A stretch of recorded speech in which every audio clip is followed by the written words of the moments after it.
Like many other rescue squads across Vermont, the Arlington Rescue Squad faces challenges recruiting enough members and getting them trained and certified. The same goes for the Arlington Fire Department. So the two groups have combined on a plan that will have the rescue squad training firefighters in basic first responder medical care for those situations where the fire department gets to the scene of an accident or some event involving personal injury first, or when the rescue squad has already been toned out and is on another call. The idea is not new, and it follows a national model, said Josh Williams, the executive director of the Arlington Rescue Squad. So we're in the process of working with the fire department to set up them as an agency for first responders. What that first responder or emergency medical responder, EMR, will cover is them responding to the scene directly, helping make sure the scene's safe, make sure they're providing basic first aid before we as an ambulance service actually get there. It's something we've been working with them on been talking with them for at least a year. I have, and sort of trying to get this started because it's just a great way to give the community a little bit better service EMS-wise and speed things up as we go along. And I also think that our call volume has really dictated sort of why we're looking at this, and also our volunteers.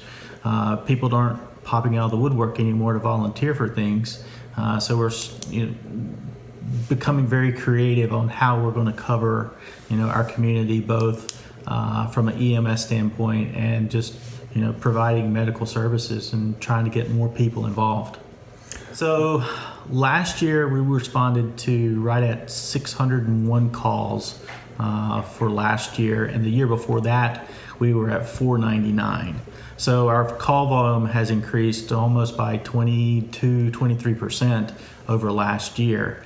And of course we're working on trying to get more people involved, so if you do want to volunteer, this is a good opportunity to come see us. But just getting people trained to where they can actually respond to emergency calls is very time consuming for a volunteer. So one, our call volume has sort of gone up, and two, volunteerism has sort of gone down.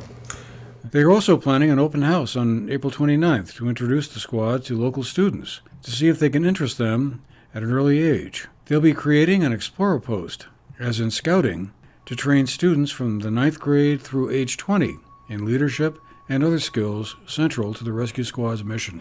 We're hosting an open house for this program here on the 29th of April at 6 o'clock. At that time, inviting kids in to see if they want to join, to become Explorer posts, open the facility up so they can see it, answer any questions, bring their parents, really have the opportunity for them to have all their questions answered that they may want to ask. Both representatives from myself, my board, advisors, and also the Boy Scouts through Vermont will be here at that time to answer any questions and to see if it's something that they want to take part in. For the GNAT-TV News Project, I'm Andrew McKeever.